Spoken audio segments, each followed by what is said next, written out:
Ahí está. Bueno, como suelo hacer, les dejé en el campus el PDF y un script de R que acompaña a la clase de hoy, con dos ejercicios básicamente. Lo que les voy a contar hoy y lo que vamos a resolver continúa con los estimadores que vimos la semana pasada, pero ahora nos empezamos a meter con propiedades de los estimadores. Un poco buscando responder la pregunta que alguien hizo la semana pasada sobre, era en el caso del estimador de momentos, y lo que se veía era que con el primer momento uno no podía encontrar el parámetro que quería, entonces tenía que usar el segundo momento. Y alguien preguntó, bueno, suponete que yo puedo usar ambos momentos, ¿no? ¿Con cuál me quedo? ¿Cuál me conviene más? Entonces, en el límite de muestras infinitas, uno podría pretender que le dé lo mismo a cualquier estimador, pero si no estás en esa situación, ¿cuál me conviene más usar, ¿no? ¿Cuál me va a dar un número más acertado? Entonces, un repasito así súper mínimo, pero aprovechenlo para... O sea, son dos diapositivas de repasito, aprovechenlas para preguntar si alguna duda les sale con eso. El estimador de momentos, la idea es que la asociación que vamos a hacer es transformar la esperanza de los momentos de la variable x, ¿no? O sea, tengo x, y, que son todas variables idénticamente distribuidas con alguna distribución d, que tiene un parámetro θ, puede ser una normal, puede ser una binomial, puede ser cualquier cosa. Y entonces, la expectativa que uno tiene cuando usa este método es que las esperanzas de los momentos de las potencias de la variable aleatoria van a ser funciones del parámetro que me interesa estimar. Y entonces yo puedo aproximar ese parámetro que me interesa estimar invirtiendo esta relación, que a veces puede ser multiplicar por un numerito, a veces puede ser elevar al cuadrado, a veces puede ser algo un poco más complicado. Qué sé yo, podría tener el coseno del parámetro en alguna cosa medio rara que me interese, pero la idea es esta, ¿no? Porque yo, con lo que aprendimos hasta ahora, gano confianza en reemplazar la E de esperanza con un promedio de alguna de las potencias de X, y entonces con eso obtengo el valor de θ.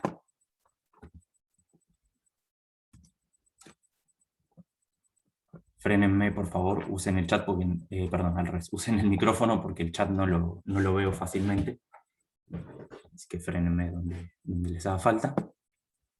El estimador de máxima verosimilitud, la idea es, en vez de basarnos en las esperanzas, como hacíamos acá, basarnos en la probabilidad directamente de los datos que obtuvimos. Entonces, habiendo obtenido algún set de números, ¿no? x1 hasta xn, alguna realización de todas esas variables aleatorias,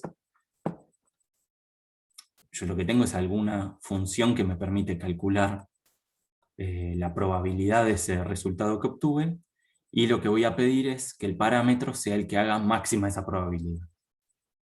Que el concepto que está acá es, bueno, dado que no tengo nada más que lo que pasó, voy a pretender que lo que pasó sea lo más probable que podría haber pasado.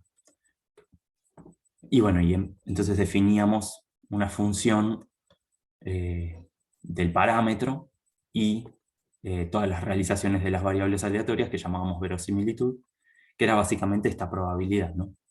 Pero le cambiamos el nombre, ¿por qué? Porque ahora lo estamos pensando como función del parámetro, y entonces deja de ser una probabilidad. No es que esta cosa integra 1 o alguna cosa así, en términos de tita.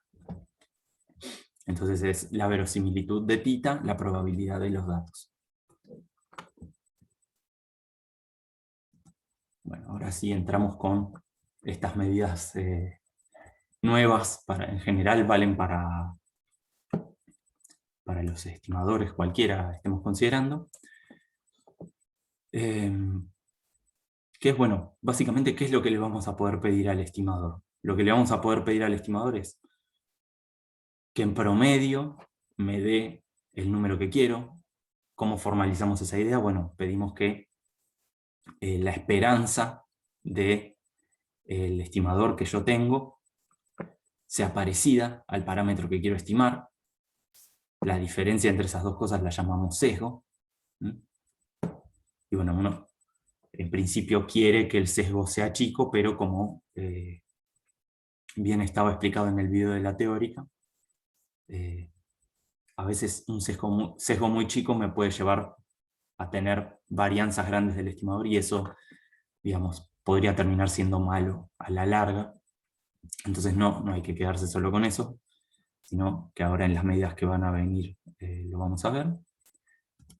Pero bueno, antes que eso, la consistencia, que es lo que... algo que me faltó mencionar acá, es que, y que es importante, es que tenemos dos situaciones de no sesgo, ¿no? De que el estimador sea insesgado. Una situación es que, bueno, que esto sea cero. Si esto es cero siempre, decimos que es insesgado y ya. Ahora, puede pasar que conforme vamos adquiriendo más y más muestras, como fueron viendo en los ejercicios del jueves pasado, puede pasar que conforme voy adquiriendo más y más muestras, la esperanza del estimador se parezca cada vez más a tita, y entonces asintóticamente, cuando n tiende a infinito, cuando yo tengo infinitos datos, el sesgo se vaya a cero. Entonces ahí decimos que es asintóticamente insesgado. Bueno, la consistencia está directamente relacionada con este tema de qué es lo que pasa cuando tengo infinitas muestras, y básicamente lo que decimos es que es consistente si cuando tengo infinitos datos, mi estimador converge en probabilidad a el parámetro que quiero estimar. Esto se lo pueden imaginar como, pensando en Chebyshev, que de alguna forma lo que estamos diciendo es, mientras más datos tengas, la probabilidad de que el numerito que vos estimaste sea distinto del número real se va a cero. ¿Sí? Bueno, esto es un detalle de el estimador de máxima verosimilitud, que es que vamos a llamar estimador de máxima verosimilitud de cualquier función del parámetro tita, a evaluar esa función en el estimador de máxima verosimilitud. Esto lo van a haber escrito un montón en la guía. Se me ocurrió que les podía dar dudas de a qué se está refiriendo exactamente, así que tengan presente qué es esto. En el chat, Facundo preguntó si en la vida real vos vas a tener el tita para hacer la diferencia, supongo, con Bueno, el... sí, totalmente. A ver, voy a mirar el chat para ver que no se me escape nada, pero... totalmente que en la vida real vos no vas a tener tita.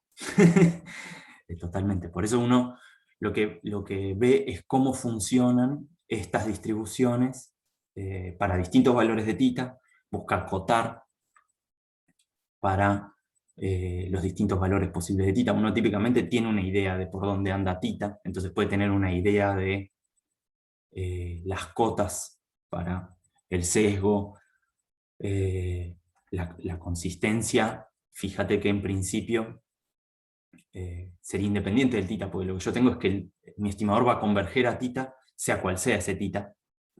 ¿Sí? No necesito saber el tita, me quedo tranquilo que cuando tenga más muestras va a convergir ya. Pero, por ejemplo, el sesgo, el valor particular del sesgo, ¿no? Más allá de cómo dependa con la cantidad de muestras, podría cambiar.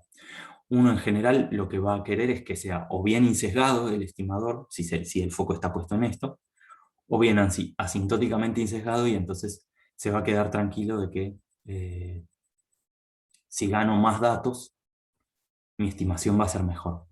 Pero bueno, si querés, un punto débil que tienen muchas de estas medidas es que yo no sé cuál es el tita a priori. Puedo tener alguna estimación o alguna idea, pero en principio no lo sé. Y como tal, exactamente el sesgo no lo puedo saber cuánto es.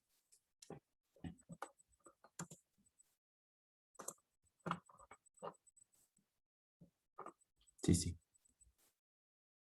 No, bueno, ese tipo de problemas se lo van a encontrar en cualquier tema que trate sobre estimar cosas, ¿no? O sea, un poco, si quieren, con cómo yo veo la materia, hasta antes de empezar a estimar cosas, estábamos muy tranquilos trabajando con las distribuciones que nosotros quisiésemos y calculábamos propiedades, etc. Ahora, cuando queremos empezar a usar estas herramientas para estimar cosas en la vida real, bueno, aparecen problemas como estos, ¿no? Vos por ahí no conocés el parámetro. Un poco la ventaja que nos da la herramienta que es la computadora es que te permite probar un montón de valores de tita, por ejemplo, fácilmente, y un poco eso es lo que vamos a ver con el código de R, y hacer simulaciones, ¿no? Y entonces tener una idea de cómo se comporta este sesgo, más allá de que uno no sepa exactamente qué valor toma. Y bueno, yendo un paso más adelante, el error cuadrático medio, que también, si yo no sé tita, no lo puedo calcular exactamente, pero puedo tener estimaciones. Lo que me dice es cuán distinto espero yo que sea mi estimador del parámetro real que yo quiero estimar. Y bueno, fíjense cómo de nuevo aparece esta ecuación, que es que cuán distinto va a ser del valor que yo quiero estimar, lo puedo separar en la varianza del estimador más algo que tiene que ver con el sesgo al cuadrado, ¿no? Es el sesgo al cuadrado. Y bueno, y tenemos esta propiedad de que si el error cuadrático medio entre el estimador y tita tiende a 0, el estimador va a ser consistente. ¿Qué es lo que significa esto? Fíjense que es que si esto tiende a 0, en definitiva lo que tengo es que no hay variabilidad de mi estimador alrededor del parámetro. Si no hay variabilidad del estimador alrededor del parámetro, lo pueden pensar con Chebyshev de nuevo, y lo que estamos diciendo de alguna forma es que la probabilidad de que mi estimador sea distinto del parámetro se va a 0, ¿no? Porque está siempre concentrado los valores que puedes tomar en el parámetro de interés. Bueno, hasta ahí es la teoría. ¿Tienen alguna otra pregunta de esto? No. Bueno, ahora vamos a hacer 2 ejercicios. Un poco con algo de suerte les sirva también para repasar las dudas que les quedaron de la otra vez, porque si bien ahora es ver sesgo y consistencia y error cuadrático medio, no vamos a dejar de tener que calcular los estimadores. Entonces, nada, la idea acá es que tenemos esta distribución de probabilidad, donde tenemos una variable X o K, como la llamé acá en el texto, que puede tomar básicamente 3 variables, 0, 1 o 2. Y la probabilidad de cada uno de esos valores está dada por un parámetro θ. Entonces lo que nos interesa es saber, en base a muestras, ¿no? K1, Kn de datos, cuál es el parámetro θ que está comandando esta distribución. Entonces, les propongo que planteen el punto A, y bueno, y quien llegue al punto B también. Y bueno, y después lo rehacemos acá en clase. Les voy a dar, si les parece, 8 minutos, así exacto.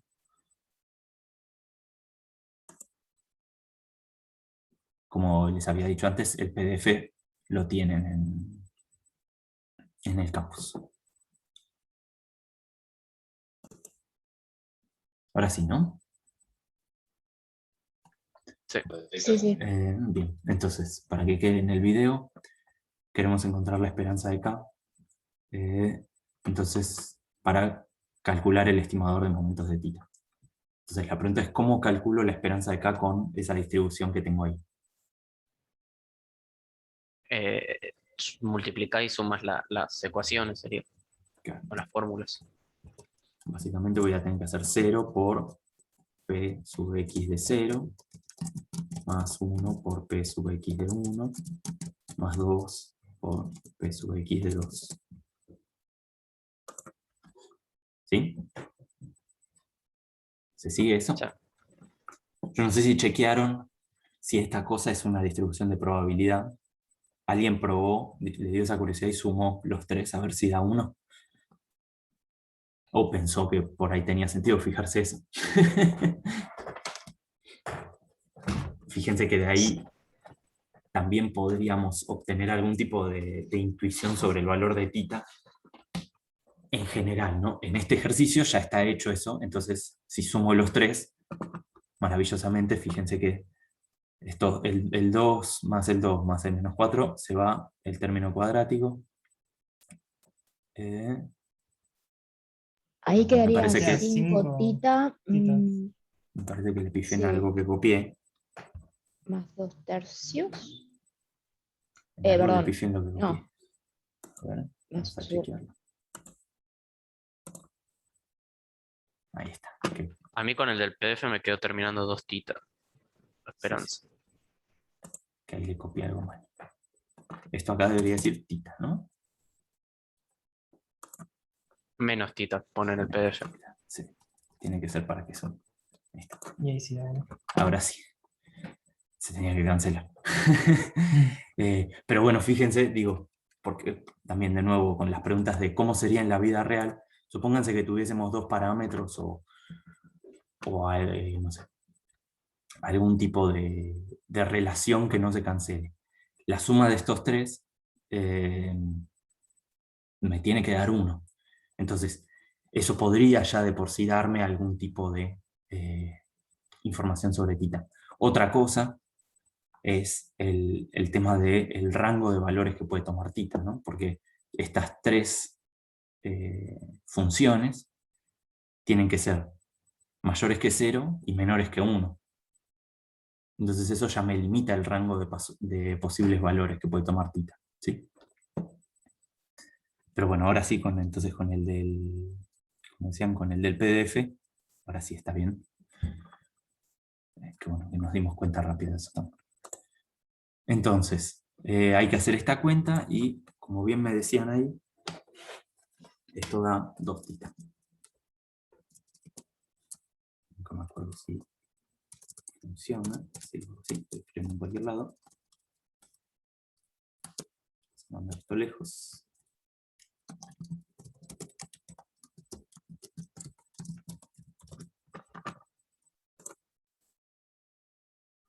Hay que ponerlo en otro. Bien. Entonces, la esperanza de cualquiera de estas variables aleatorias K me va a dar 2 θ. Y entonces fíjense que estamos en la situación esta que les decía antes de que tengo una función de θ, ¿no? O sea, esto es un f de tita. Un f de tita súper fácil, pero es un f de tita igual. Entonces, ¿cuál va a ser mi estimador de momentos de tita?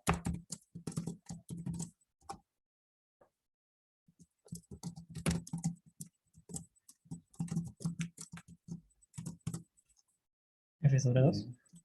Exactamente.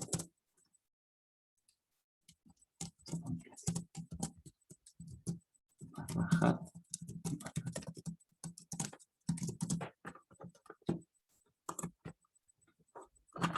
El promedio dividido 2.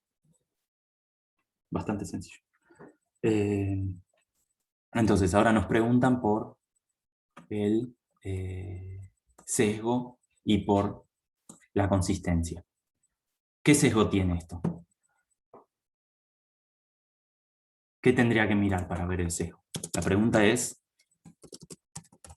para ver el sesgo, la esperanza del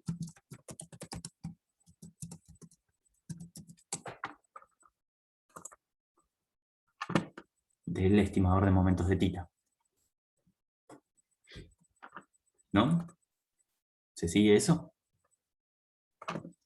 Sí, sí. Vamos a ver acá. Sí. Entonces, esto va a ser la esperanza del K sub n dividido 2.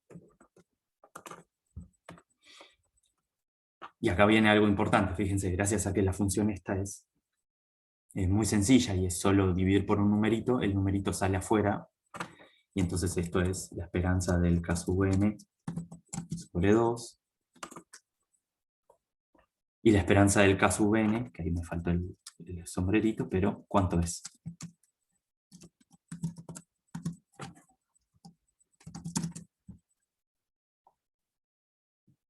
¿Mm? 2 tita, no habíamos dicho. 2 tita, exactamente. Entonces el 2 se cancela y esto es. Entonces fíjense que, de nuevo, en este caso yo no conozco cuánto vale tita, pero ya sé que la esperanza del estimador que tengo es tita, y entonces sé que es insesgado.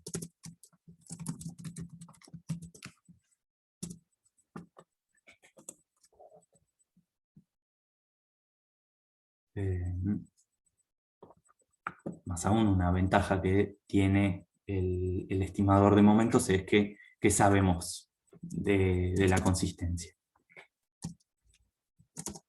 Esto lo podemos justificar con, yo ahí siempre me olvido cómo se escribe, así que voy a poner así solo.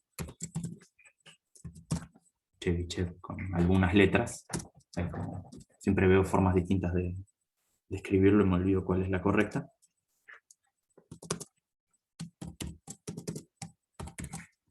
Pero sabemos que la probabilidad de que el módulo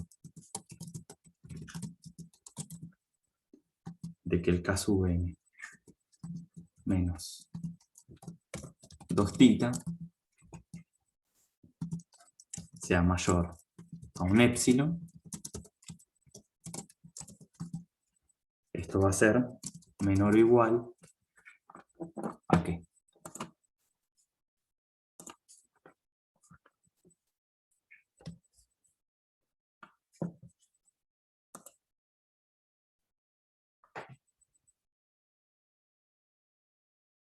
¿Alguien se acuerda? O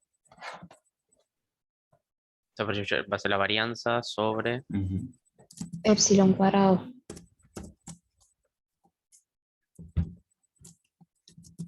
Por N, ¿no? Ujú. Podemos ponerle el paso intermedio así.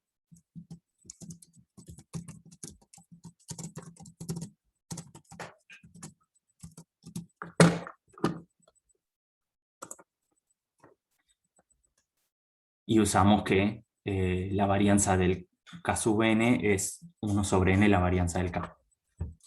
Entonces esto es copiar y pegar.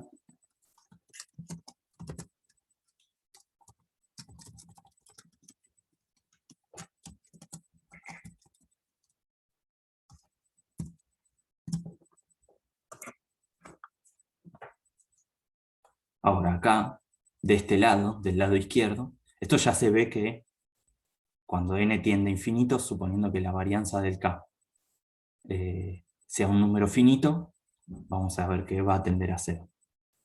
Ahora, por este lado, lo que nos quedaría hacer es dividir por 2 acá, ¿no? O sea, esta desigualdad se va a mantener si dividimos por 2 a ambos lados. Y entonces esto es igual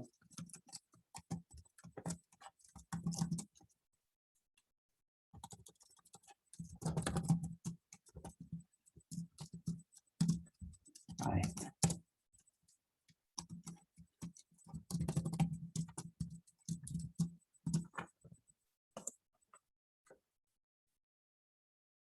¿Sí? Entonces ahora lo único que nos quedaría para poder terminar esta demostración, o sea, que de acá queda en claro que la probabilidad de que nuestro estimador, ¿no?, le podemos agregar acá,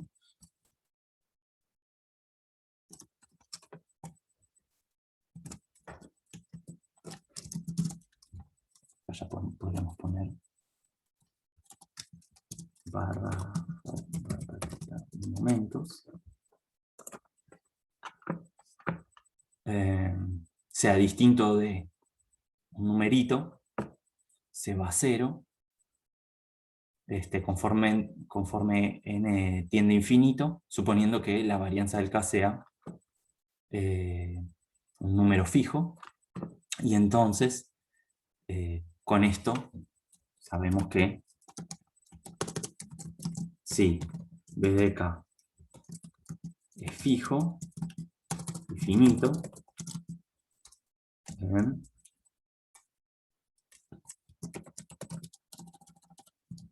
el estimador de momentos va a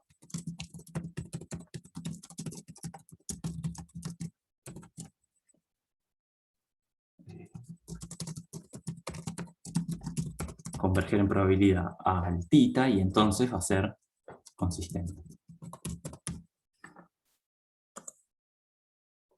Entonces quedaría calcular este b de k. Entonces, ¿cómo calculamos el b de k? Esto lo vamos a pasar rápido si les resulta fácil, y si no, nos detenemos más. Pero yo creo que a esta altura ya deben tener en claro que esto lo puedo calcular así.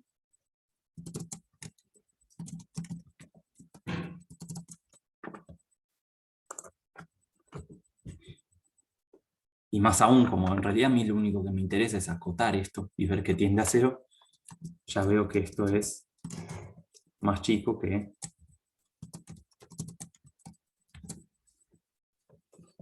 la esperanza del k cuadrado. ¿Sí? Y entonces esto es igual a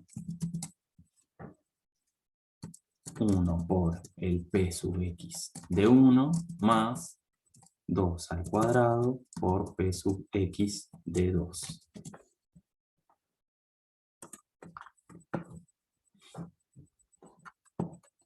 Y bueno, perfecto. Y entonces fíjense que habría que volver a estos numeritos, pero lo que sabemos es que estas dos cosas las puedo acotar usando este rango de valores que tiene tita, porque tita está acotado entre dos valores, ¿no? Entonces, a lo sumo va a ser el valor más grande que tome en este intervalo. No me voy a preocupar por calcularlo, uno lo podría calcular, podría derivar cada una de estas dos, encontrar el valor más grande que toma y usar ese número. Sencillamente voy a usar que, como tita está acotado, puedo encontrar M1 y M2 cotas para P sub X1 y P sub X2. Entonces, Profe, perdón, una pregunta. sí. No me queda muy claro cómo llegaste a la conclusión de que la varianza era menor o igual que la esperanza de k cuadrado. Eso no entendí bien de Perfecto. dónde salió. Fíjate, la esperanza del k cuadrado yo sé que es un número positivo, ¿no? Porque k al cuadrado siempre va a ser un número positivo y... ¿cómo es esto? Siempre va a ser un número positivo y la esperanza consiste en sumar numeritos multiplicados por números positivos, así que tiene que ser positivo. Después, la esperanza de k al cuadrado también tiene que ser un número positivo, porque es un número elevado al cuadrado. Entonces, si a un número positivo le resto otro número positivo, siempre me va a dar más chico que si no lo hubiera restado. Eso nomás. Ah, ok, genial. Gracias. Uno puede hacer esta cuenta exactamente, ¿no? Pero no sé, habría que agarrar y calcular la esperanza de k y elevar al cuadrado y hacer la resta, y es un montón de trabajo que con solo ver esto y saber que va a estar acotado, ya nos alcanza para saber que entonces tendríamos, vamos a escribir, entonces,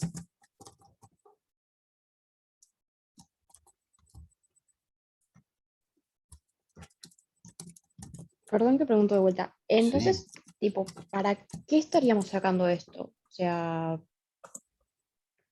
el saber que es acotado. ¿Para qué claro, lo sacaríamos? quizá te quede claro con esta última oración que escribo, que es que fíjate que la probabilidad de que el estimador menos tita sea distinto de un numerito que yo elijo, es más chica que algo que se va a cero cuando n tiende a infinito. Entonces lo que veo es que la probabilidad de que mi estimador sea distinto de tita se va a cero cuando n tiende a infinito, y entonces es consistente, que es la definición de consistencia, ¿no? Que tienda al número que yo quiero en probabilidad. Ah, entonces sería como la explicación de lo que se había escrito arriba. Que, o sea, Exacto, lo que la dice cuentita es. que Ah, explicaría eso. Exactamente. genial.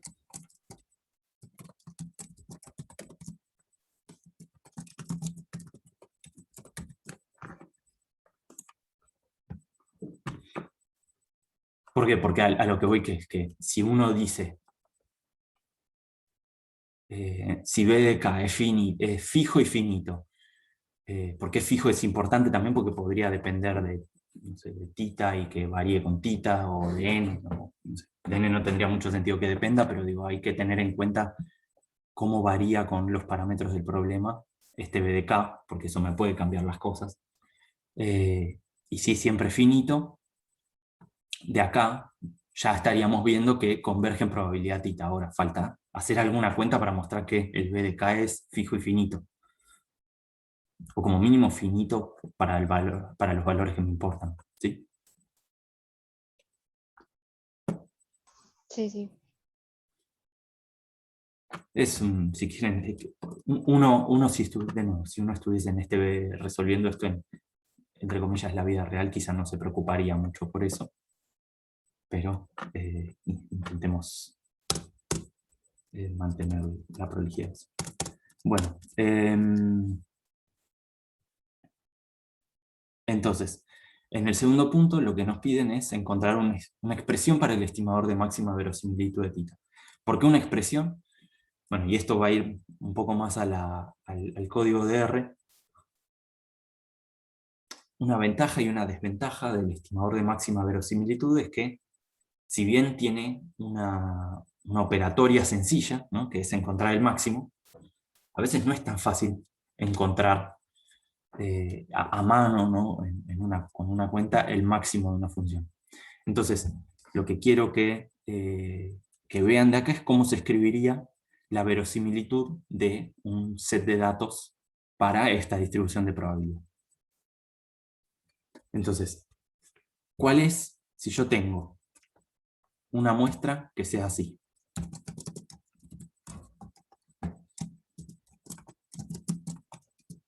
y nada más. Solo tengo eso. K sub 1 igual 1. ¿Cuál es la verosimilitud o la probabilidad de ese dato?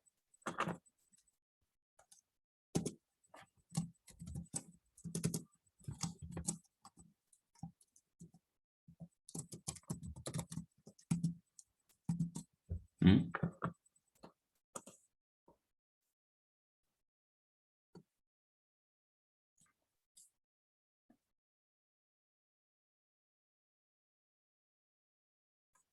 Es bien sencillo. O sea, está en el chat.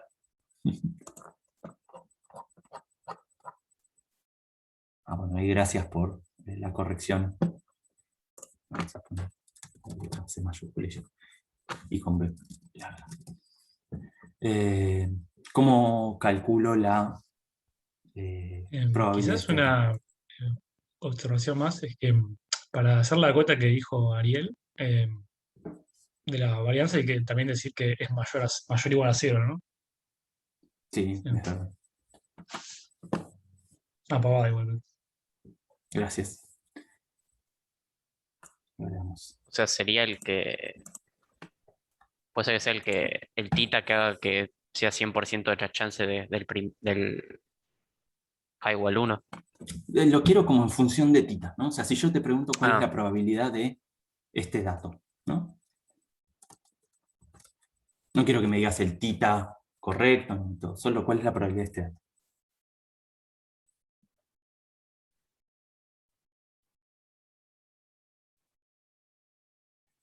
o sea, la probabilidad puntual no sería de 1. Claro.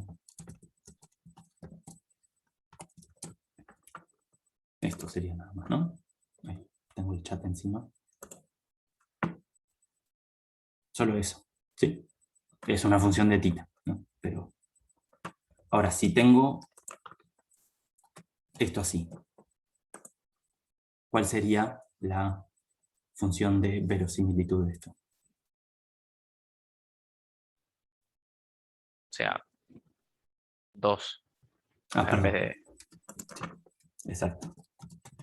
Y si ahora tengo esto, que era lo que quería escribir y me confundí. Por ejemplo.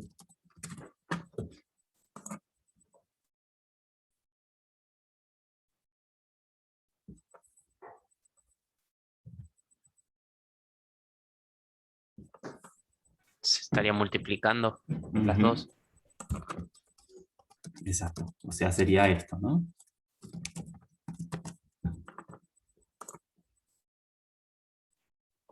Que es lo mismo que decir esto.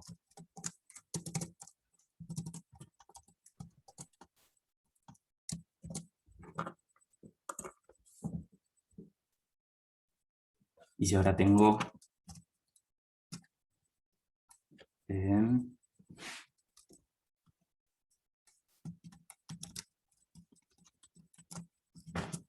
algo así,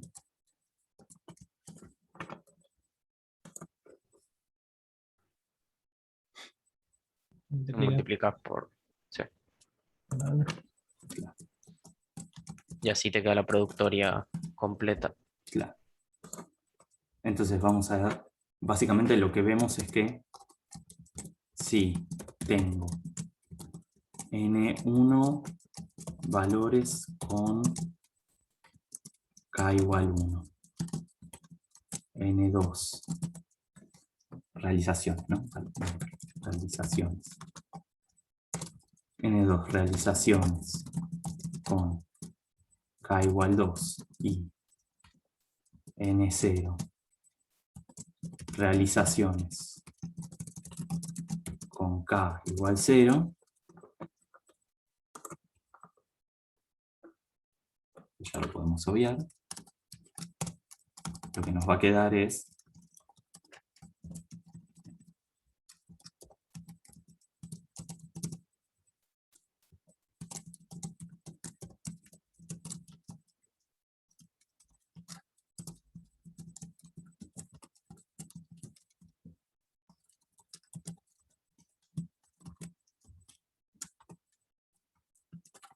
ahí está, esto. ¿Sí? Y ahora fíjense qué cómodo que me queda, y por eso se trabaja tanto con el logaritmo de la verosimilitud.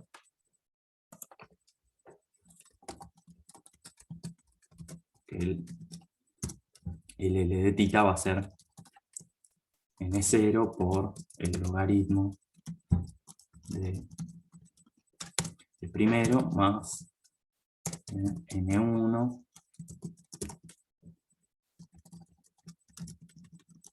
logaritmo del segundo más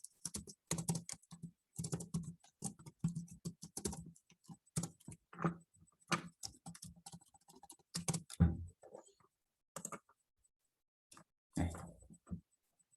Y entonces ahí tengo una expresión que es lo, ahora sí, como función de θ, ¿qué es lo que tendría que hacer con esto?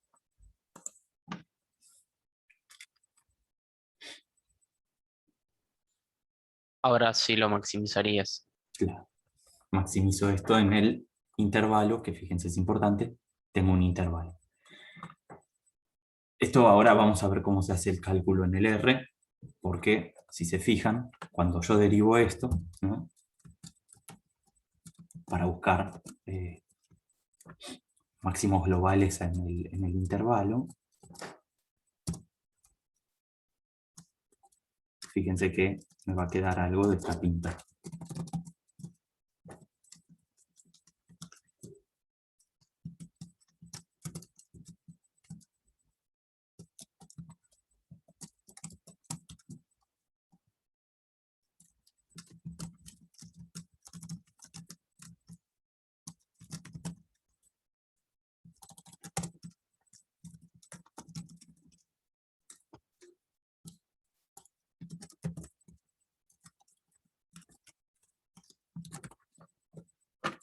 Vamos a poner M0. Donde tengo, bueno, me sobra un paréntesis en todos lados, para disculpar, pero ya pueden ir viendo que tendría que hacer unas cuantas derivadas. Esto igualarlo a 0. Y no es que es algo imposible, pero tengo dividiendo un polinomio. Fíjense que está cada una de las p's dividiendo acá abajo. Tengo un polinomio de grado 2 dividiendo, ¿sí? Entonces me va a quedar un polinomio de... Y arriba, lo que tengo arriba es un polinomio de grado 1. Me va a quedar algo que tiene una pinta de polinomio de grado 3, aunque sea con suerte para despejar. No, ya estoy frito. Pero vamos a usar esto en el... o les voy a mostrar, digamos, cómo usarlo en el script de R. Entonces vamos con el... ¿hasta acá alguna duda? Si no, después vamos con el ejercicio.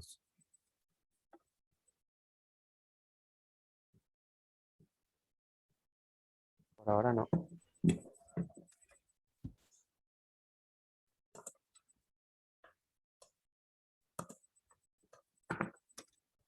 Entonces...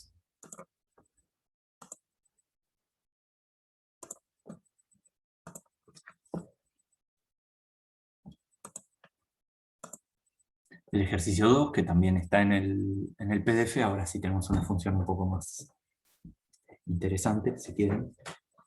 Una densidad. Y lo que queremos es, y esta vez sí nos va a salir a mano, encontrar el estimador de máxima verosimilitud de θ.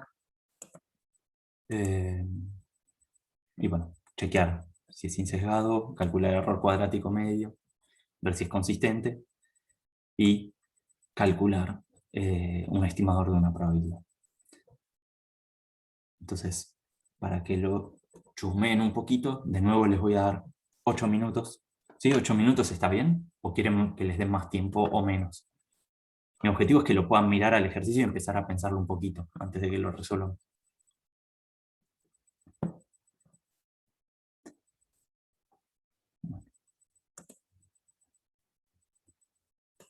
Vamos a grabar. Sí, sí. Vamos a poner el text.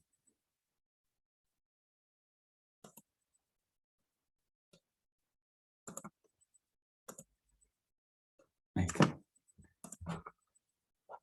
Acá estamos. Y acá estamos. Entonces, lo que queremos es encontrar el primero que nada, el estimador de máxima verosimilitud de esta función. Vamos a ver si lo podemos... Ahí está, un poco más.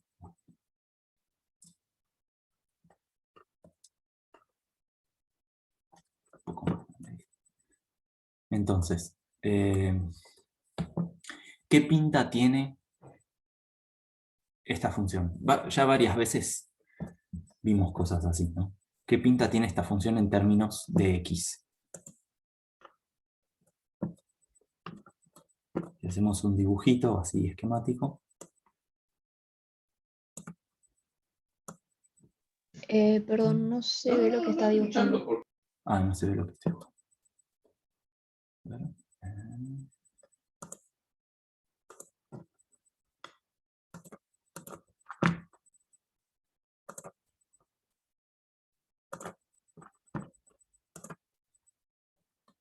Siempre me olvido que si compartimos una sola ventana no se ve. Entonces vamos de nuevo. Ahora sí. Sí, ahí sí. Muchas gracias. Básicamente esto tiene una pinta así, ¿sí? En términos de x y f.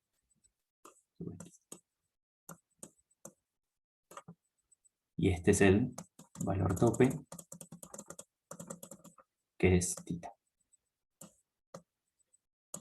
Y a partir de acá es 0, y para allá también es 0. Entonces es una función con pinta de línea recta. Ahora, ¿qué pinta tiene en términos de θ?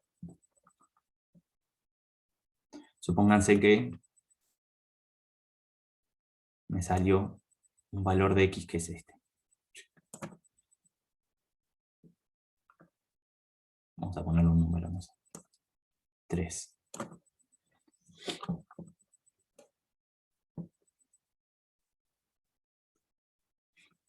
Si yo me hiciese un grafiquito, bueno, si lo miro así, a lo bruto, ¿qué pinta tiene en términos de x? ¿Qué pinta quedaría de la función primero, ¿no? El likelihood de 3.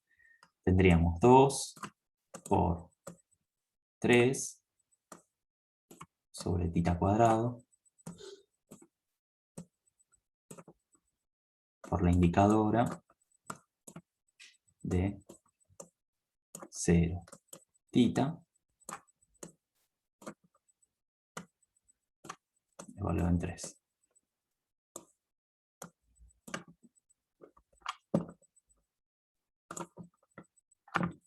Ahí está. Si no nos tapa la ecuación de atrás. Entonces,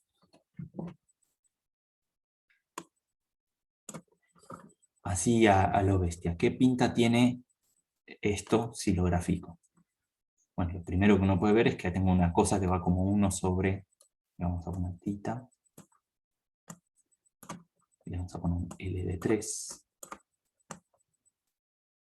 Bueno, no sería L de 3 porque eso sería evaluar en, ¿cómo es esto? En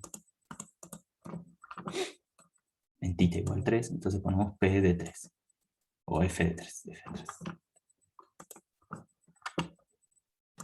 F sub X de 3 θ. Entonces, si yo vengo y lo dibujo así nomás a ciegas, esto va como 1 sobre θ cuadrado. Va a ser una cosa así. Eso refiriendo a esta parte, ¿no? A la parte en la cual aparece el θ cuadrado. Ahora, esto ya lo charlamos en varias clases. Bueno, en varias clases, no, en la última. ¿Qué efecto tiene tener esta indicadora? Y ahora sí, no es una pregunta retórica. Quiero que alguien me responda. ¿No era que no se puede usar logaritmo? Bueno, si querés, ese puede ser un efecto que no puedo usar el logaritmo, pero mi pregunta es, en el gráfico de la función, ¿qué efecto tiene que yo esté multiplicando este 1 sobre θ cuadrado por la indicadora de, acá había un 3, vamos a escribir un poco mejor, pero la indicadora. Que la parábola no se va a los infinitos. O sea, corta en 2 puntos. Claro, corta en un lugar.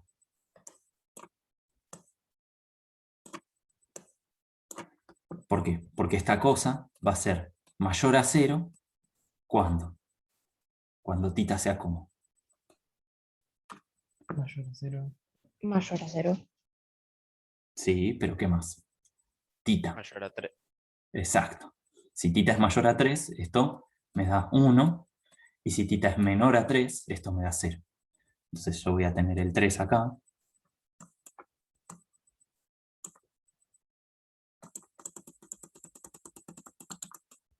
Y lo que me quedaré va a ser sobre ese pedazo.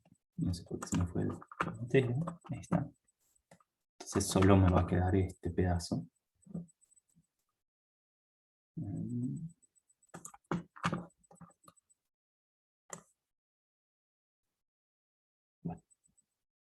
solo queda este pedazo y a partir de acá baja a 0 y sigue en 0.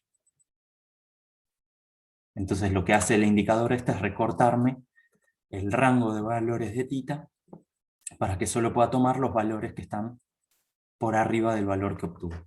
¿Sí?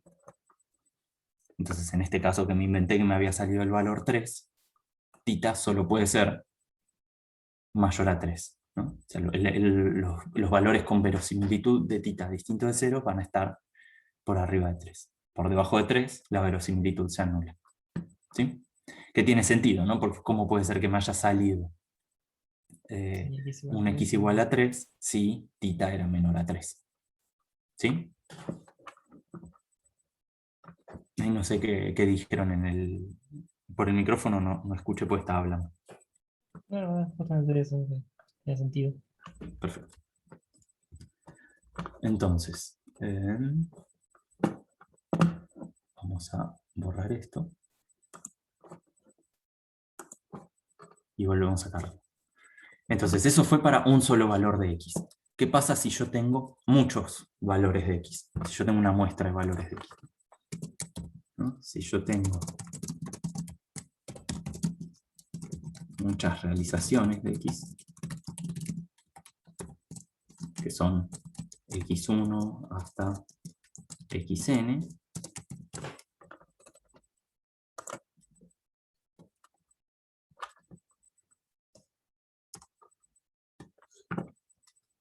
la densidad que voy a tener que considerar para armarme mi verosimilitud va a ser la multiplicación de las densidades de cada una.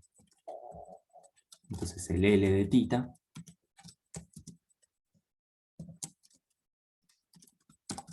va a ser la productoria sobre I de los f sub x de xi θ.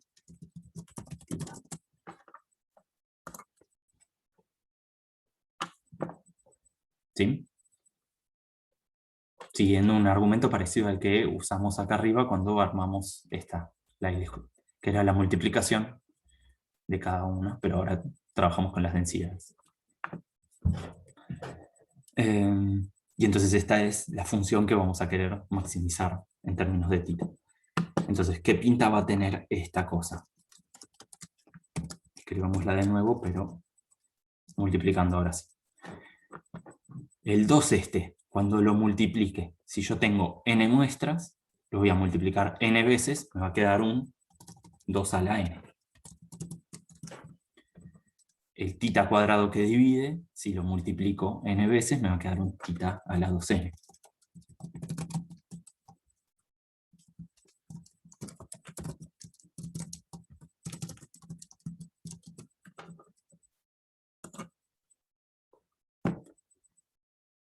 Los xy, cuando los multiplique, no me va a quedar xy a la n, porque pueden ser distintos los valores, ¿no? Eso solo pasaría si fuesen iguales. Lo que me va a quedar es la productoria sobre i de los xy. ¿Sí? Donde este i lo vamos a escribir por una vez acá. Va a ir desde igual 1 hasta n después. No lo voy a escribir más. Escribo menos cosas, pero... Y después lo que me queda es,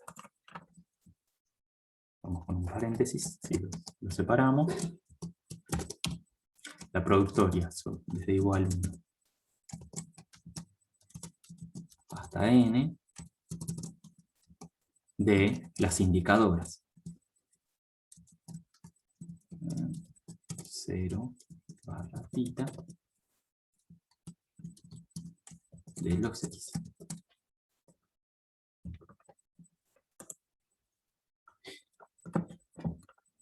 Y ahora venía la cuestión de qué hacíamos con esta indicadora que tenemos acá. Fíjense que cada una de estas indicadoras, esto lo repito por si alguien se lo perdió las otras veces. Piensen que tengo el primer x, ¿no? Entonces el x1. Me salió este valor de x. Y esto es x1. Entonces esta función va a ser 0 si tita, ¿no? Como función de tita.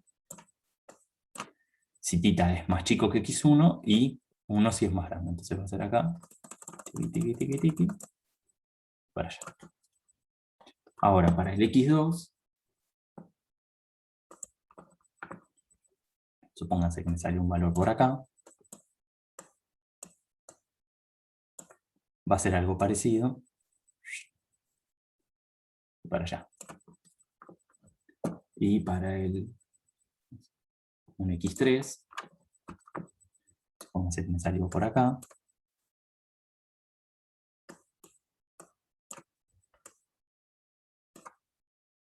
Va a ser de acá hasta allá.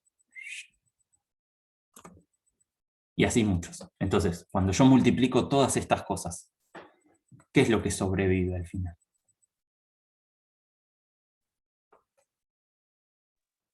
La constante en la que llegan todos los Claro, x. todos los x. Entonces, por ejemplo, todo este pedazo para el x3, que yo tenía de acá hasta acá, va a estar multiplicado por 0 por toda la parte de 0 del x2. Entonces va a ser 0 al final. Entonces, lo único que va a sobrevivir es lo que esté a la derecha del más grande de todos los x. Entonces esto que está acá, lo podemos escribir básicamente como, y fíjense que después son todos unos los que se multiplican, así que va a ser 1, como una indicadora entre el 0 y el máximo de los x. Donde acá estoy haciendo un poco de abuso de notación y pongo xy como si fuesen todos los datos. Pero lo que estoy refiriendo es al más grande de todos los xy. Y esto evaluado en tita. ¿Sí? ¿Se sigue eso? Ese es el único punto clave para resolver este tipo de ejercicios.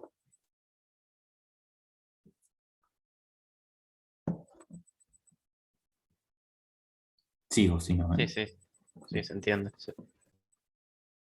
Bueno. Borro esto. Y entonces esto lo escribimos de nuevo como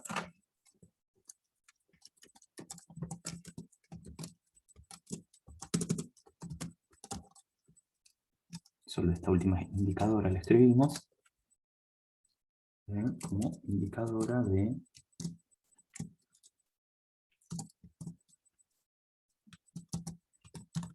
perdón, ahí escribí algo mal que ahora lo voy a corregir acá.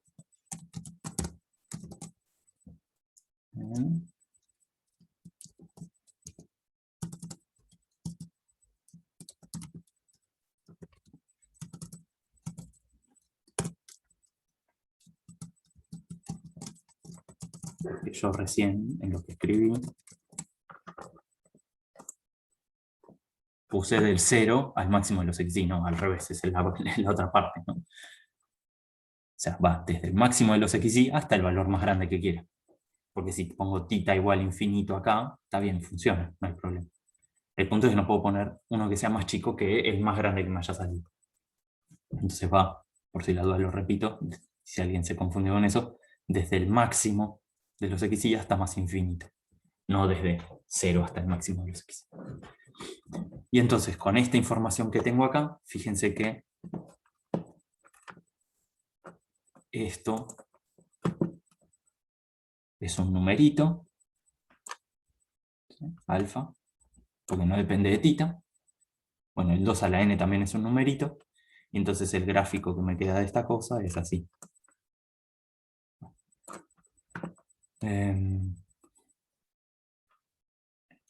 Va a ser una cosa que decae desde el máximo de los x. Acá está el valor más grande que me haya salido, y acaba de caer. Como esta función decrece siempre, ya vemos de este gráfico que el máximo lo va a tomar acá, en este punto. ¿Sí? Sí, claro.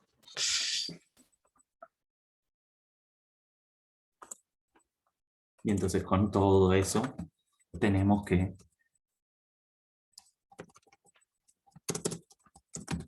graficar la función. Vemos que el tita que maximiza L de tita es tita de máxima verosimilitud igual a máximo de los x.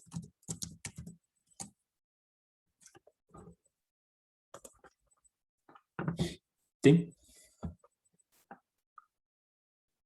Bien. Bueno.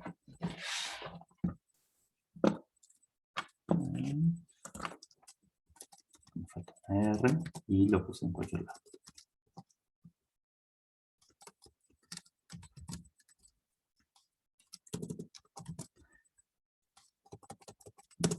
Sesgo, error cuadrático medio y consistencia de este estimador.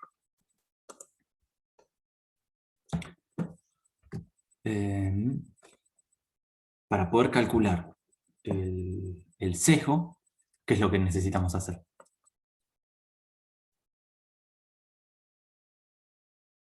Conseguir la esperanza del estimador. Exacto.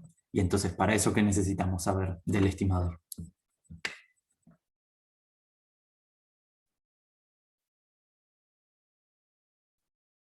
Bueno, lo digo, yo conozco lo que es estar preguntándose qué es lo que quiere que le responda a este tipo.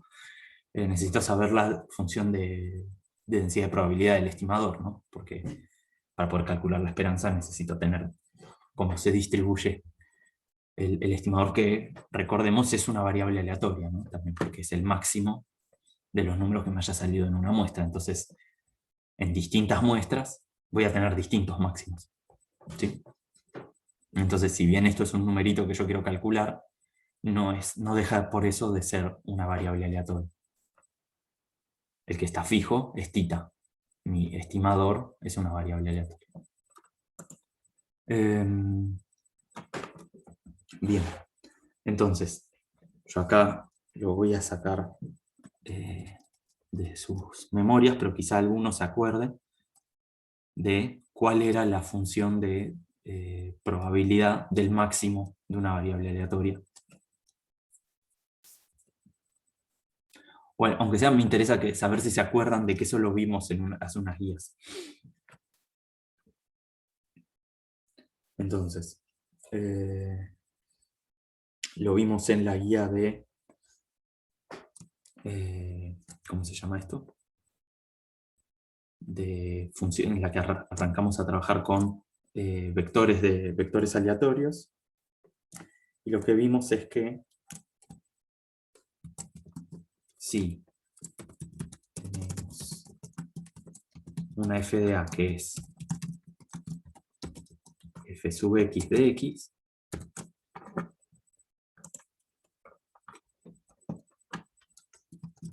la función de la f de a de, o sea, la función de distribución acumulada de t igual al máximo entre los x1 y los xn, ¿no? Esto es lo que yo llamé máximo XY para que les quede ¿cómo se llama? Rastro de a qué estoy llamando máximo XY.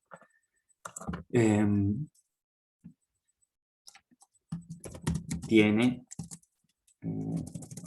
es f sub x de t, que sería la variable, el valor que estoy considerando para el máximo, a la n.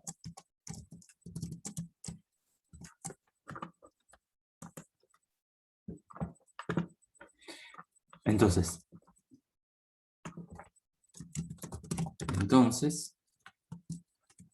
la función de densidad de esta variable va a ser n por el f sub x a la n menos 1 de t por el f sub x. Sí, esto está pueden volver a la guía y chequearlo. Entonces lo que necesito saber de acá es el f grande de x, la función de distribución acumulada, y con eso puedo obtener la función de distribución de la función de densidad de probabilidad de t. Entonces, fíjense que el f sub x lo puedo obtener integrando el x. Volvamos un poco sobre cómo era.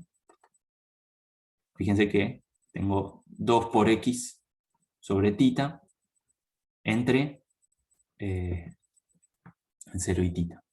Se los voy a dibujar y después directamente vemos el resultado, que es que si la función de densidad era una cosa así, acá se iba a 0, esto era la f chiquita. Entonces la f grande va a ser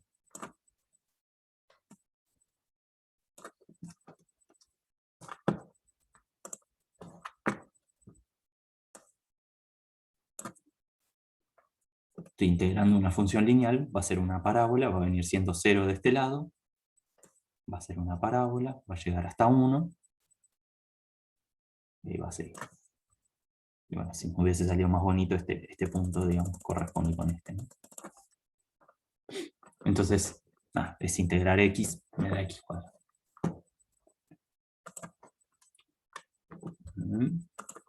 Entonces, vamos a quedarnos con que esto es x cuadrado al cuadrado. Y acá agregamos la aclaración. Sí. 0. Si x es menor a 0, f sub x es 0. Si x es mayor a θ,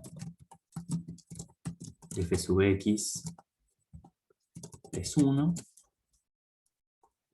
Y si no, es esta formulita que tenemos.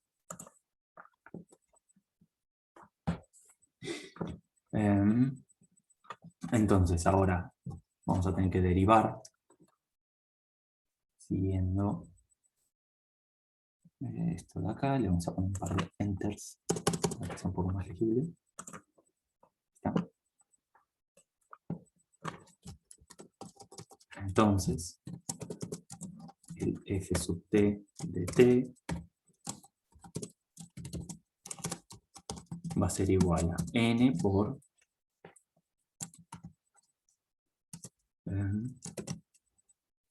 t al cuadrado θ al cuadrado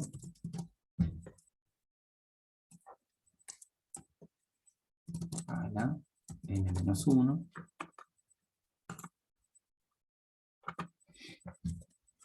por 2 por el x sobre el θ al cuadrado.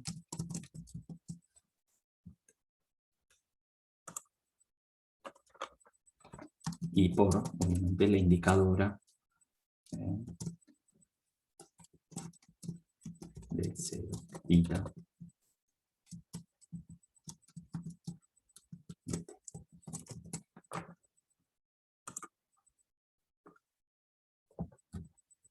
quedó volando en cualquier lado. No sé. ¿Sí? Yo sé que es cuentosa esta parte. Y acá me quedó un X también. Eso no ayuda a la comprensión. Ahí está. ¿Sí? ¿Están acá? ¿Me siguen? Sí, sí. Gracias, Violeta. Ahora Bueno, con acá- esto habría que sacar. O sea, ahora Sí. teniendo esto tenemos que sacar la esperanza, sería. Exacto.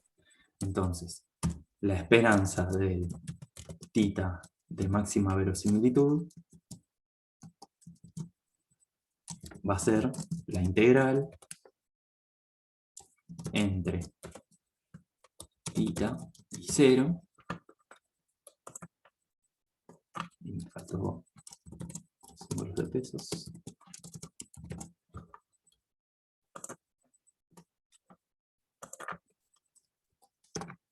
De el f sub t de t por t diferencial. Y con eso calculo la esperanza. ¿Por qué? Porque esto es igual a la esperanza del máximo de los x. Donde de nuevo estoy haciendo un poco de abuso de notación al escribir esto así.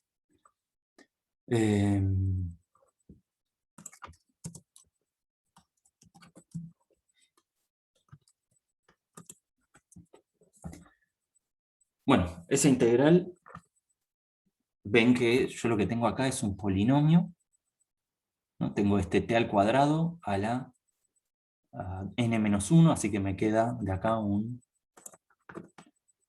t a la 2 n-1, y después está multiplicado por este t, así que esto me queda como un t a la 2n menos 1. Y entonces cuando lo multiplico por t, esto me queda como un t a la 2n. ¿Sí? ¿Es eso que les estoy diciendo los convence?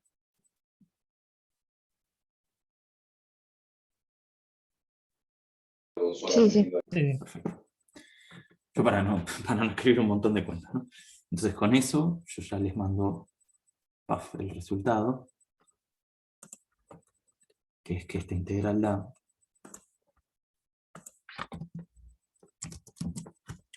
un machete.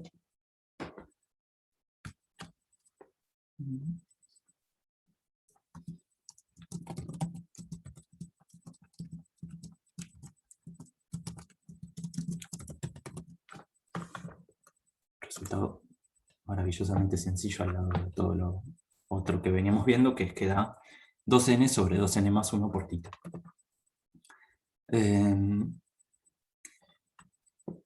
Entonces, de esto, ¿qué vemos? ¿Es insesgado el estimador?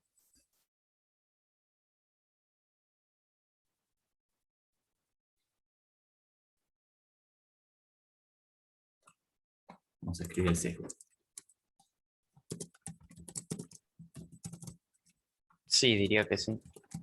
O sea, así, cuando tiene infinito. Exacto.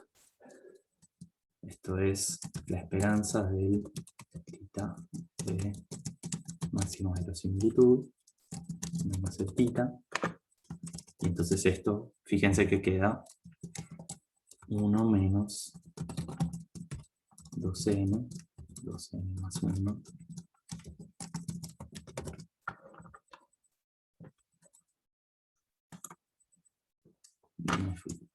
Me olvidé los pesos.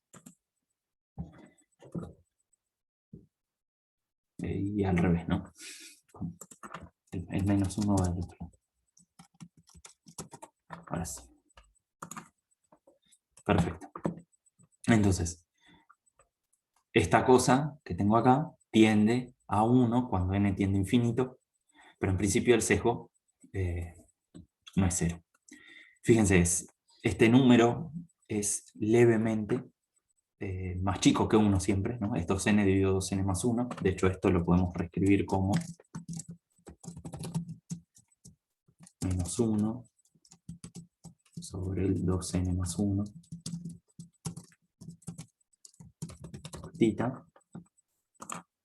Entonces se ve que, de alguna forma, el sesgo siempre es negativo, y entonces lo que nos dice esto es que siempre el tita que estamos estimando con este método está un poquito por debajo de o sea, siempre no, en promedio, ¿no? La esperanza de nuestro estimador está un poquito por debajo del valor que debería dar.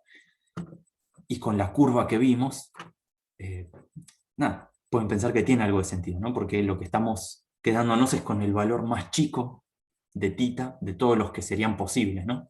Si todos los valores posibles de tita van a estar entre el más grande de los xy de la muestra y infinito, yo me estoy quedando con el valor más chico que me puedo quedar. Entonces a veces va a pasar que el tita va a ser un poco más grande que eso, ¿no? En general va a pasar.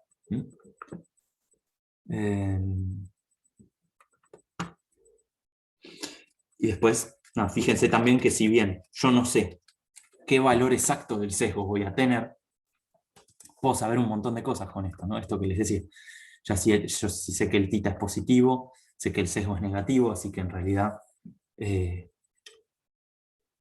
sé que en promedio o en esperanza le voy a estar, me voy a estar quedando corto con el valor de tita que voy a estimar. Sé que mientras más grande sea la muestra, más chico se va a hacer ese sesgo, aún sin saber realmente cuál es el valor real de tita, ¿no? O sea, tita puede ser cualquier cosa. Pero yo sé un montón de cosas con mirar el sesgo sin necesariamente saber el valor de tita. Digo por la persona que más al principio de la clase preguntaba qué pasa si yo no sé tita, ¿no? Bien. Bueno. Vamos un poco más. El error cuadrático medio. El error cuadrático medio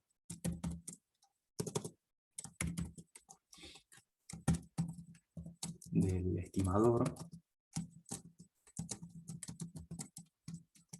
con tita, vimos que lo íbamos a poder escribir como la varianza del estimador más el sesgo al cuadrado.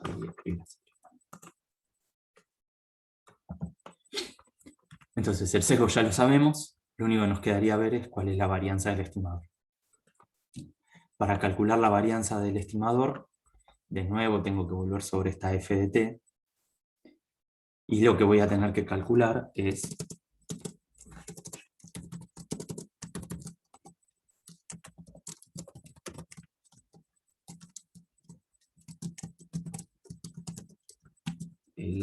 la esperanza del estimador al cuadrado menos la esperanza del estimador. Bueno, siempre uno dice eso 2 veces, suena 2 veces igual, ¿no? Pero la fórmula que ya conocemos. Una ya la tenemos, es lo que calculamos recién, y el otro, no los quiero quemar con las cuentas, pero se dan cuenta que lo que tendría que hacer es venir acá y poner un t cuadrado y hacer ese calculito. Entonces, directamente les voy a dar el resultado de esa integral, que es me aparece un tita al cuadrado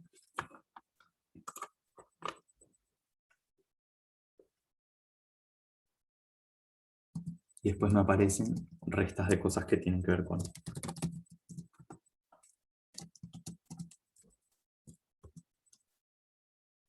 2n más 2 por un lado, que esto es lo que tiene que ver con la esperanza del estimador al cuadrado, menos a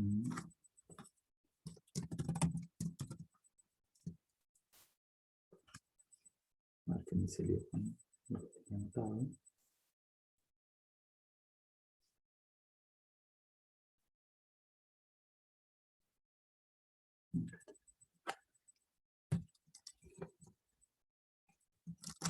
2n acá y 2n sobre 2n más 1. Y esto vale 1.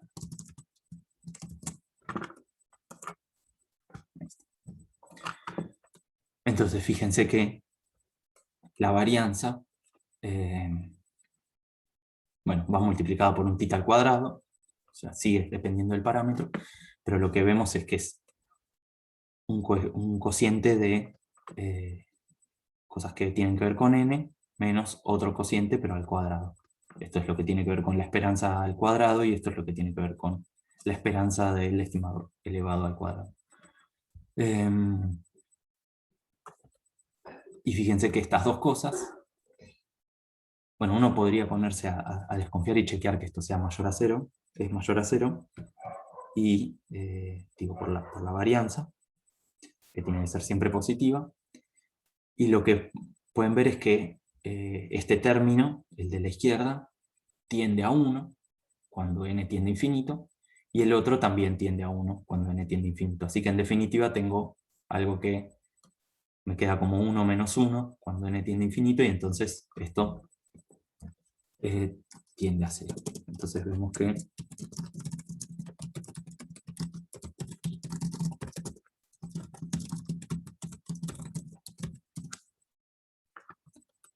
la varianza del estimador y el sesgo también tiende a 0.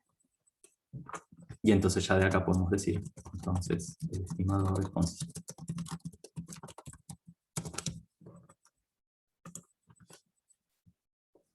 ¿Sí?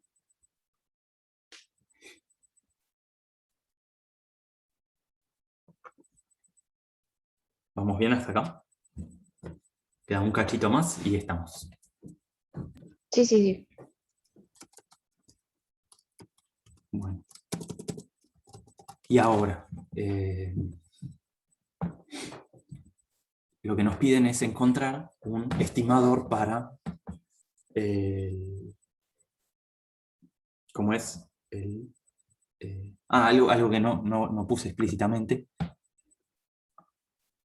Bueno, sí, está bien. Es la formulita de la suma, pero la pueden rearmar de estos dos. Así que no quiero perder tiempo con eso. Digo, el error cuadrático medio lo pueden reconstruir a partir de esta función que tienen acá y del sesgo elevándolo al cuadrado. Entonces, lo que queremos saber es la probabilidad de que x sea menor o igual a 1.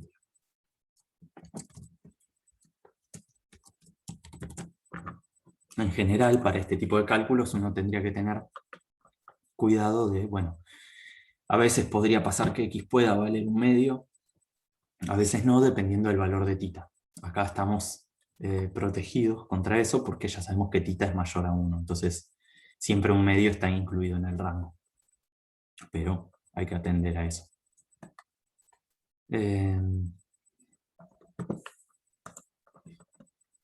Entonces, ¿esto qué va a ser? Esto va a ser la integral entre 1/2 y 0 de esa funcioncita fácil que tenemos al principio.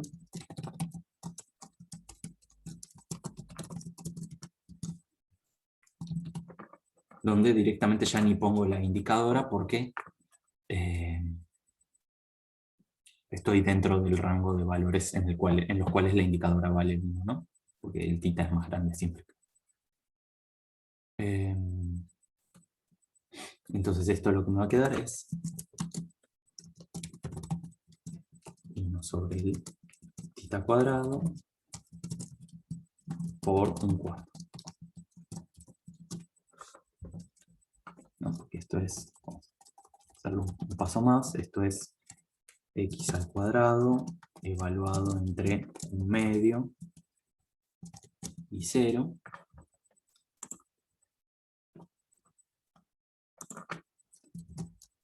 Que esto es igual a, bueno, lo que les decía antes, 1 sobre 4 θ cuadrado.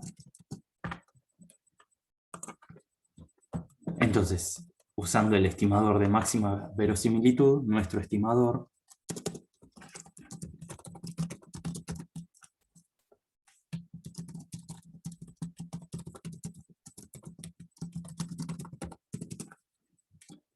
va a ser sencillamente reemplazar el θ por el valor de máxima verosimilitud.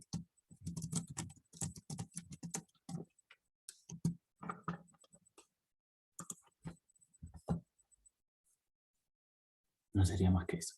¿Sí? Si tuviésemos una muestra, podríamos hacer el cálculo con esa muestra, y si llegamos, aunque sea en 5 o 10 minutos, les voy a mostrar eso en el R. Y justamente la idea es que lo comparemos con qué es lo que pasa si usásemos la función de distribución acumulada empírica.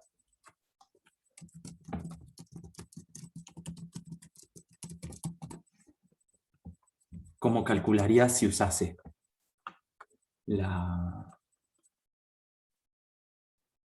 ¿cómo es?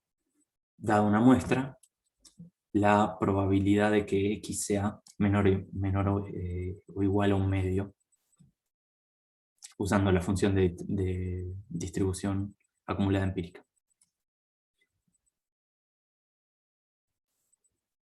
Imagínense si tenemos una muestra x1, x2, xn,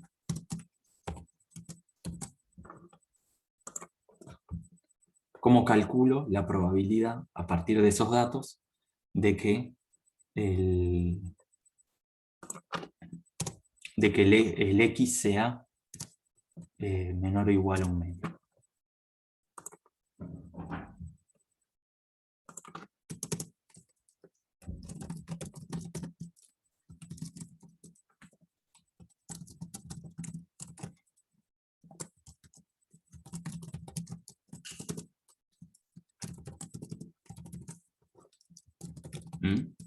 Es una pregunta.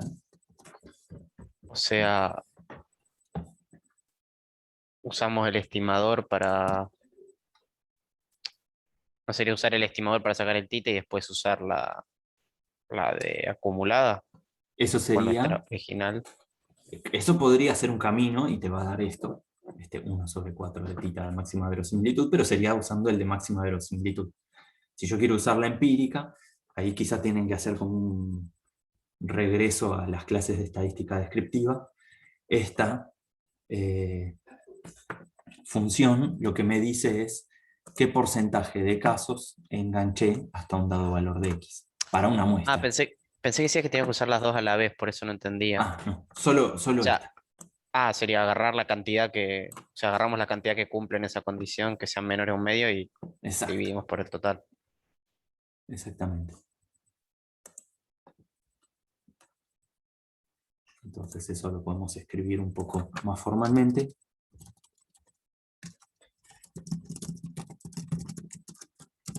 Podemos escribir una variable i, que es 1 si y sub i es 1 si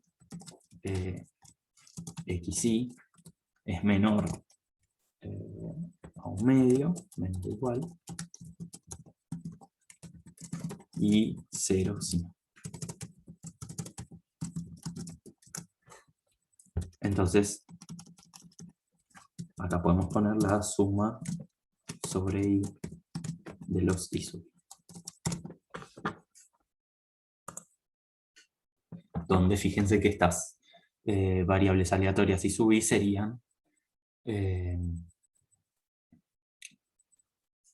binomiales 1p, o bueno, Bernoullis, para cada xi, ¿no? Entonces mi estimador de la probabilidad va a ser sencillamente sumar todos los casos favorables y dividir sobre el total de casos. ¿Sí? Fíjense que sí, escucho. No, sí. Decía que sí, se entiende. Fíjense que en cualquiera de los dos casos estoy usando todos los datos que tengo. En el de máxima verosimilitud, lo que estoy usando es todos los datos a través de quedarme con el máximo, mientras que acá estoy considerando de qué lado del punto que me interesa caen. ¿no? Y un poco lo que me interesa que vean ahora en el R es la diferencia entre estos dos estimadores. Entonces, ¿alguna pregunta hasta acá? Hasta acá terminaría el ejercicio típico de la guía, ¿sí? Después la parte del R es extra para aprender un poquito más. Así que se pueden relajar después de esta parte y solo pensar un poco. ¿Sí? ¿Llegamos bien hasta acá? Sí, sí. Bueno. Entonces voy a compartir el R.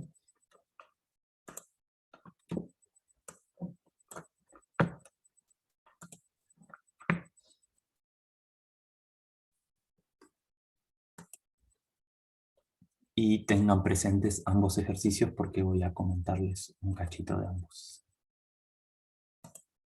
Entonces, vamos primero con esto último. Este script está subido en la página como siempre, y lo que armé es para que puedan comparar un poco cómo van convergiendo estos, al valor que queremos estimar cada uno de estos dos estimadores.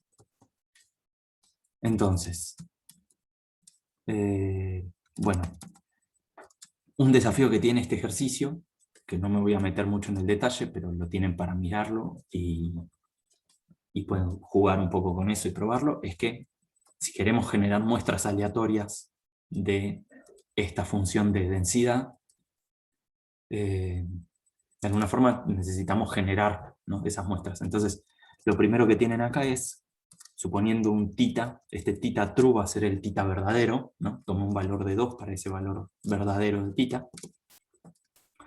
Y lo que yo quiero armarme es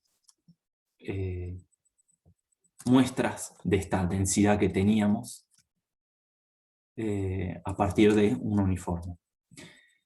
Y entonces si hacen un poquito la cuenta, no voy a robarles más tiempo con eso, pero lo que pueden ver es que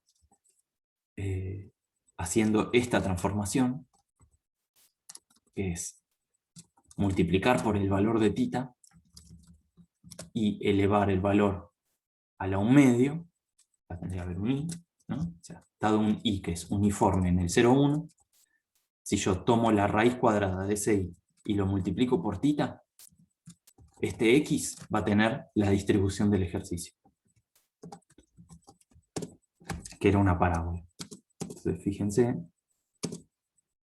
acá lo que estoy haciendo es generar 1000 muestras uniformes en el 0,1. Esta es la funcioncita de estadística descriptiva que calcula la función de distribución acumulada empírica. Vuelvo a correr todo por si se macana.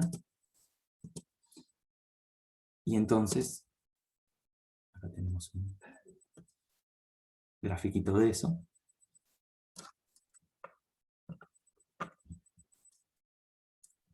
Fíjense que es exactamente la función que queríamos, que era el x multiplicado, elevado al cuadrado y dividido por el θ al cuadrado.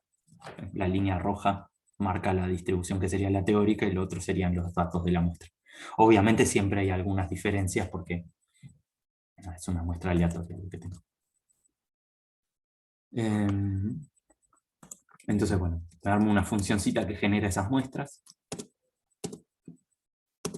Acá tienen para, aplicando esa funcioncita, esto se los dejo para que lo chusmen, lo único que me interesa es que podemos generar muestras de esa distribución, y entonces ahora para poner a prueba un poco el estimador de máxima verosimilitud, voy a probar cuán bien resulta de estimar ese valor 2 de θ true para 10, creo que lo vamos a mostrar como quiero, sí, 10, 20, 50, 100, 500, 1000 y 2000 muestras de esta variable aleatoria. Entonces esta funcioncita lo que hace es calcular el sesgo y la varianza del estimador.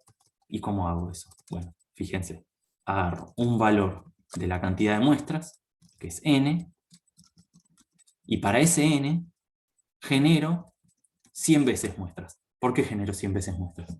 Porque si yo quiero estimar el sesgo y la varianza, necesito muchas veces realizar el experimento. O sea, necesito sacar, no sé, por ejemplo, el primer valor, 10, 10 valores de X, pero necesito sacarlo muchas veces porque para calcular el sesgo necesito calcular la esperanza del estimado. Entonces vamos a calcularlo con el n igual a 10, para que vean lo que da esto. Fíjense, este vector titas tiene un montón de estimaciones de tita, donde lo que hice fue, para cada uno de esos 100 valores de tita, generé 10 muestras de X y me quedé con el máximo, que era nuestro estimado. Acá, por ejemplo, 1.8. Entonces ahora tengo 100, para esas 100 que tengo, calculo el promedio, que sería mi estimador del sesgo. Fíjense cómo uno puede entrar en un ciclo de estimar cada cosa, ¿no? Y la varianza, porque voy a querer mirar el error cuadrático. Corremos esto, y acá lo que les estoy mostrando es la funcioncita que teníamos para el sesgo, que es la que calculamos en el PDF, da esa curva, y acá está el sesgo numérico, ¿no? Que daría de hacer el experimento real, y entonces fíjense que le pega perfectamente a los puntos que estamos viendo. Bueno, lo mismo para la varianza, y el error cuadrático medio, que ven que va tendiendo a 0 conforme aumento el tamaño de la muestra. Atentis que en el eje Y estoy graficando en escala logarítmica, ¿no? Por eso tiene esta forma. Esa función 1 sobre n se deforma un poquito cuando cambio la escala a logarítmica en el eje Y. Más que nada porque si no el gráfico se mancha. Para que vean la diferencia. Y esto es lo que me pareció más interesante para que comparen, era, bueno, yo quiero estimar el valor de la probabilidad de que X sea menor a un medio. Entonces supongamos que tengo 10 datos, ¿no? Bueno, el X0 es el punto en el cual quiero calcular la probabilidad. Me armo mi muestra de valores de X. Tengo mi tita estimado con el método de máxima verosimilitud. Tengo el método calculando la función empírica, usando la función de distribución acumulada empírica, y el valor calculando con, acá podría haber puesto tita estimate, es lo mismo, pero usando el estimador de máxima verosimilitud, y este sería el valor exacto que me tiene que dar, ¿no? Usando el valor real de tita. Entonces, para que comparen, fíjense, usando la función de distribución empírica me da 0.1, usando la de máxima verosimilitud me da 0.06, y usando el valor real me da, bueno, algo mucho más parecido a lo de la máxima verosimilitud. Y entonces un poco la conclusión que quiero que se lleven de esto es que acá es donde aparece la utilidad de conocer la distribución de algo, ¿no? Porque uno podría decir, bueno, me quedo todo con distribuciones empíricas, no me importa nada. Fíjense que ¿cómo es esto? La utilidad de conocer la distribución es que me permite encontrar un estimador, y a partir de ese estimador usarlo para calcular esto, que si lo tengo que hacer solo con los datos que tengo, me digo que me va a dar cualquier cosa si la muestra no es muy grande. Mientras que con ya solo 10 datos, el valor que obtengo es muy parecido usando el de máxima verosimilitud. Que no quiere decir que en las propiedades de lo que vimos antes, el estimador usando la función de la distribución acumulada empírica sea malo, porque también va a ser insejado, va a ser consistente, va a tener las propiedades que venimos estudiando, pero eso no quiere decir que rápidamente llegue a los valores que queremos estimar, ¿no? Que la convergencia sea rápida. El otro, a pesar de ser sesgado, se acerca mucho más rápido al valor que queremos. Y bueno, entonces acá, para que podamos comparar para varios valores, lo que hago es este calculito que les mostré, calcularlo para muchos valores de n, y poder ver cuánto le cuesta a la función empírica alcanzar el resultado de la de máxima verosimilitud.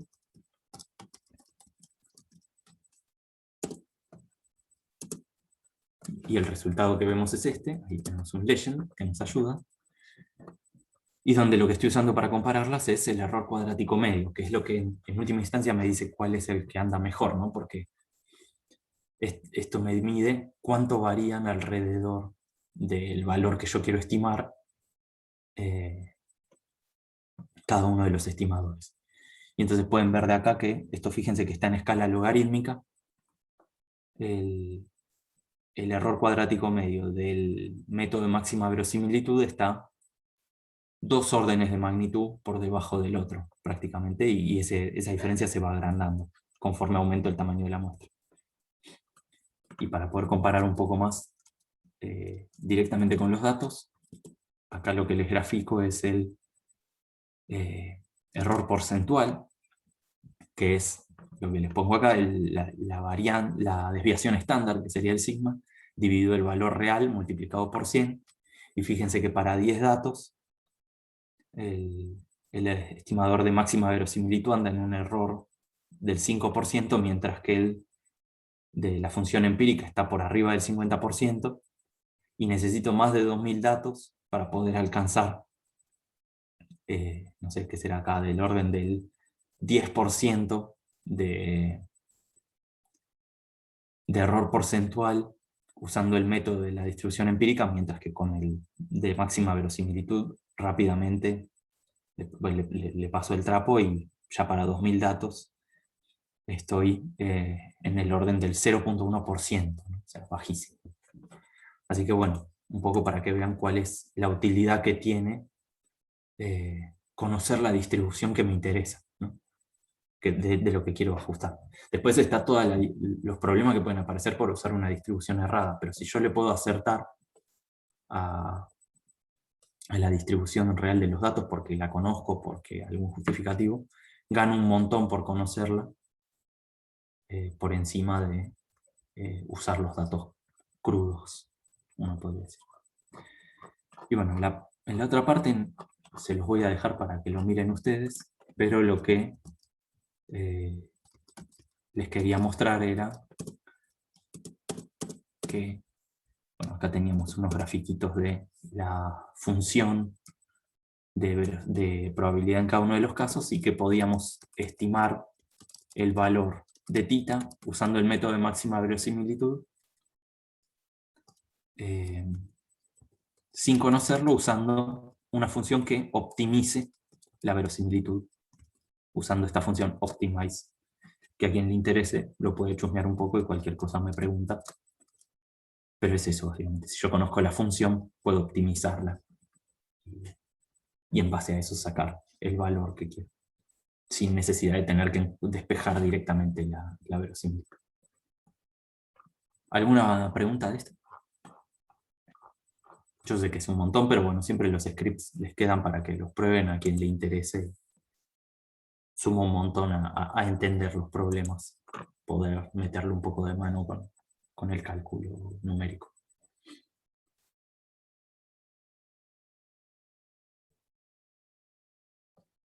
Bueno, muy bien.